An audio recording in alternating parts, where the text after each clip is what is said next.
And now, an ad from Dad. All right, save money on car insurance when you bundle home and auto with Progressive.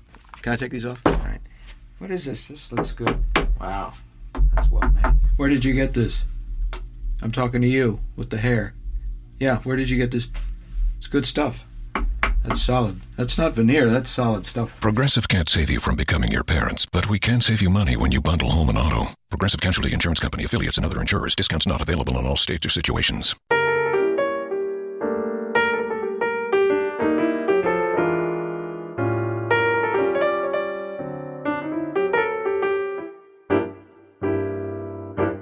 And she's on the line now. Sarah, good morning. Good morning, Pat. Now, who actually organised Sunday's rally? It was an organisation called Sociedad Civil Catalana, so the Catalan Civil Society. And they're a mixture of people, really. Some of them have previously been in political parties on both sides of the political spectrum, socialists and also conservatives. And other people have never been in politics at all and come from the world of the theatre, opera, all sorts of people. They're a bit of a hodgepodge of people because they say that they realised that nobody was actually representing the voices of what they consider the silent majority, the people who never speak up. Now, how many people turned up? Because there are conflicting reports, the police saying about 350,000, which is a huge crowd anyway, but the organisers saying it could be as many as 1 million. Which figure struck you as being close to the reality? I think there's always two different figures given. The streets did seem from the aerial pictures hugely packed. So I would say it was probably somewhere in between that 350,000 and 950,000. The police, the Barcelona police gave the lower figure. And a lot of people say, well, of course, it's they're sometimes pro-independence and have got an interest in lowering the figures. But always the police figures are very different from what the organisers say in Spain. And so the answer is normally somewhere in the middle. Now, the atmosphere on the streets, I mean, was it one of anxiousness or was it a kind of a festive atmosphere? Lots of Spanish demonstrations end up with this festive atmosphere with music, and they made the decision not to play the national anthem, for instance, nor did they play the Catalan anthem. There was lots of music, popular music, really. There was some kind of paso doble, common popular Spanish music that people like. But there was quite a lot of serious anxiousness talked about on the streets. They said that they really feel that they aren't being listened to, that they found it very difficult to speak out because some people find that they lose their jobs in a climate where for a long time the nationalists have been in power and would like to give the idea that the whole of this Catalan people is united. And more people are speaking out about being marginalised at work, their children being bullied at school. So there was quite a lot of serious speeches. And we heard a speech from the previous president of the European Parliament, Josep Borrell, who's a socialist. And he gave the main speech, really, where he told the people, you've not been visible before, you've not been listened to, and here you are, and called on Carles Puigdemont, the Catalan president, to start listening and to not go ahead and declare independence unilaterally tomorrow. Were there many anti-protesters, proclaiming independence on the streets, or did they just keep out of the way? They seem to keep out of the way. It seemed to be a weekend of protests where people called for dialogue, called for the unity of Spain, and it seemed as if the pro-independence supporters realised that they weren't going to try and compete with that for this weekend. They've, of course, been highly organised in the past. Over the past years, they have those huge demonstrations on September the 11th, the Catalan National Day. What they did do is try to ridicule the people a lot on the social networks. And one of the most common things was to say that these people were not Catalan, that they'd been bussed in from other areas of Spain. And it was certainly true that some people came to support them. There were a couple of political leaders that arrived in Barcelona. But talking to the people, and most of the reporters found that there were most of them were Catalans who wanted really to make their voices heard. Now, the question of how autonomous Catalonia is already, we know that tax receipts go to central government, and one of the arguments is that they would be a lot wealthier as a province, as an independent country indeed, if they kept their tax money. But besides the share of tax revenue, how much else do they organise for themselves? They have considerable powers, and I think the OECD thinks that Spain is the most devolved, one of the most devolved nations, I think sixth in the list, with more devolution than places like the German Länder. And really they have their own police system, they have their own school system, and in the school system what they have done is reversed what went on under the Franco dictatorship, because under the Franco dictatorship languages like Catalan, Galician and Basque were really banned from being taught at school, and so people spoke it in the privacy of their own home but not at school. And what the Catalan government has done is exactly reversed that, so there's only 3 hours a week of Spanish, and that's one of the things that some of the people against independence complain about. They say actually that's doing almost what Franco did, but the other way round. When Barcelona and places used to be very tolerant, and there used to be a lot of artists who wrote in Spanish as well as Catalan. So in terms of the powers, the main power that is lacking is the tax system. We saw quite a cryptic interview in the Financial Times from Artur Mas, who was the previous leader of Catalonia, who started the demand for a referendum and for independence.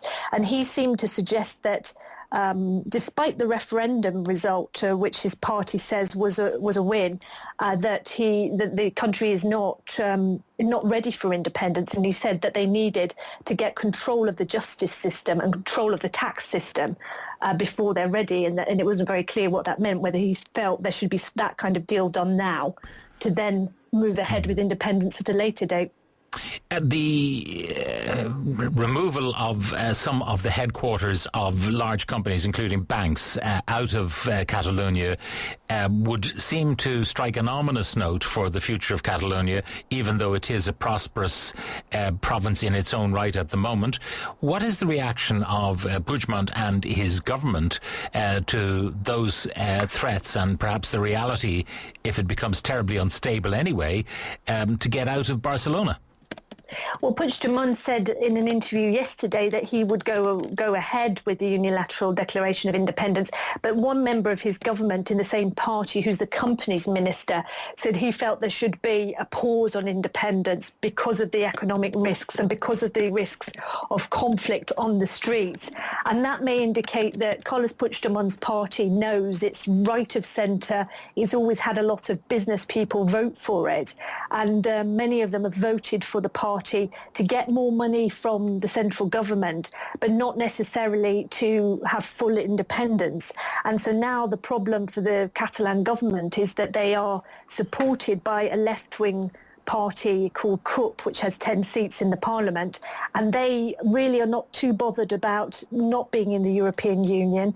Their attitude to the leaving of the Spanish banks was to say, or the Catalan banks I should say, was to say, let's just close our accounts with them. So there's going to be a division really between people who want to go forward with independence at any cost, and other people who say, look, the Puigdemont government always promised that the banks would never leave and that this would only have upside in terms of the economy. And at the moment, it looks as if most of the major companies on the stock exchange have announced that either they will pull out, or that if independence was declared, they will pull out then. Now, what about this Article 155 and whether it's likely to be invoked? Well, the Prime Minister Mariano Rajoy, in an interview yesterday with El País newspaper, said that he's not ruling out invoking that. He said that he's going to wait to see what Carlos Puigdemont does. There's a lot of speculation that Carlos Puigdemont may fudge that declaration, and he may not say that they're going to break away straight away, but he might say that Catalonia is going to break away and then have a negotiated period, or then call regional elections to finally rubber stamp the breakaway. And the Prime Minister said, regardless of how he words that declaration, he will react strongly to it, and he's not going to negotiate. He considers it blackmail. Until that's off the table, the independence push, he won't be sitting down to offer more money. What does Article 155 entitle Rajoy to do?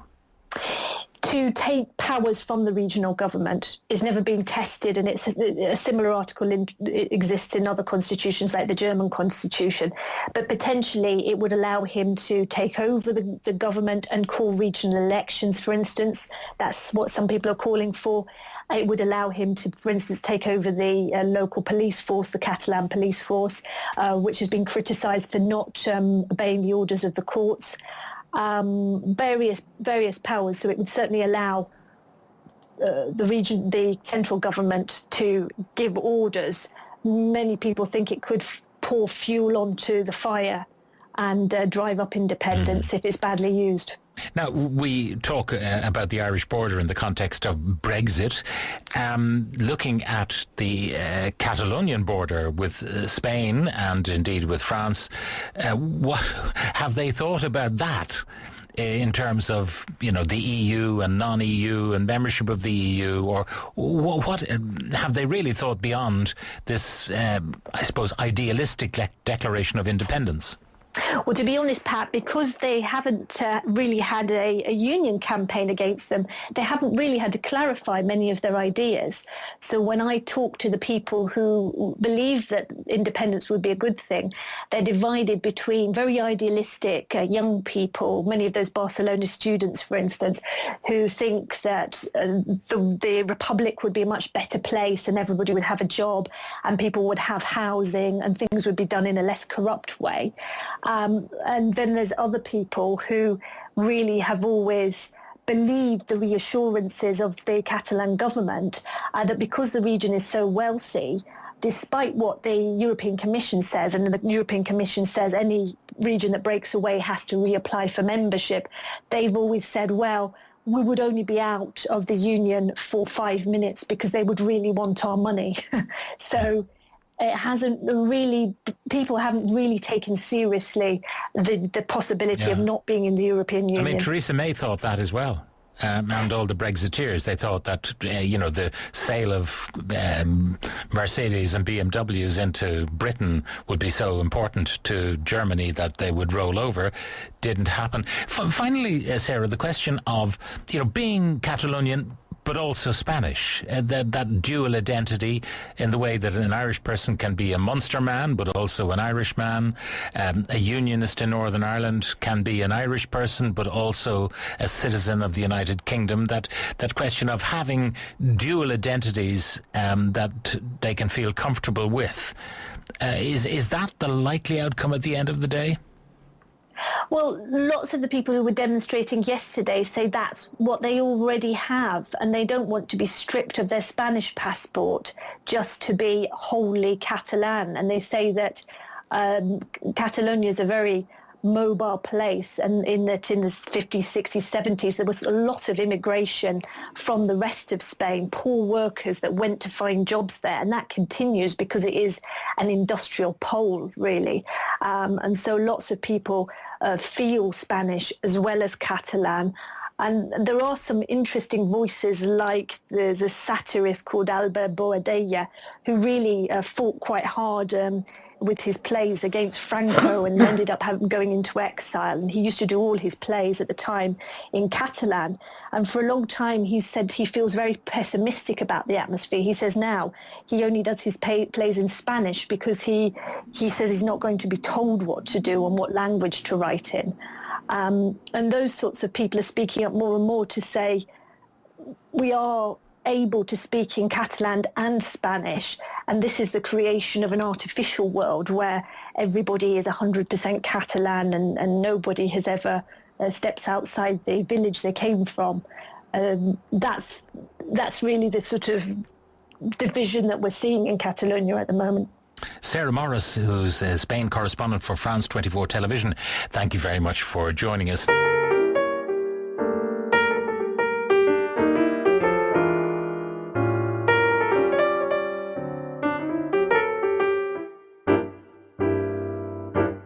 Don't let this summer pass you up. Power it up in the 5-Hour Energy Power Up Your Summer Sweepstakes. You could win one of 5 amazing experiences. Buy any 5-Hour Energy product, including Cherry Extra Strength. Snap a picture of your receipt and send it in. Because it's about time you had the time of your life. Power up your summer with 5-Hour Energy. No purchase necessary. Sweepstakes ends July 15, 2019. Must be U.S. resident age 18 years or older to enter. For official rules, visit www.5hewin.com. Void where prohibited. Sponsored by Living Essentials, LLC. The Starlight Lounge presents an evening with the Progressive Box. Old moon, yeah. That's Hugo, tickling the ivories. He just saved by bundling home and auto with Progressive. Gonna finally buy a ring for that gal of yours, Hugo? Send her my condolences. Hi-oh! This next one's for you two. There's a burglar in my heart. Thank you. Progressive Casualty Insurance Company and Affiliates. Discounts not available in all states or situations.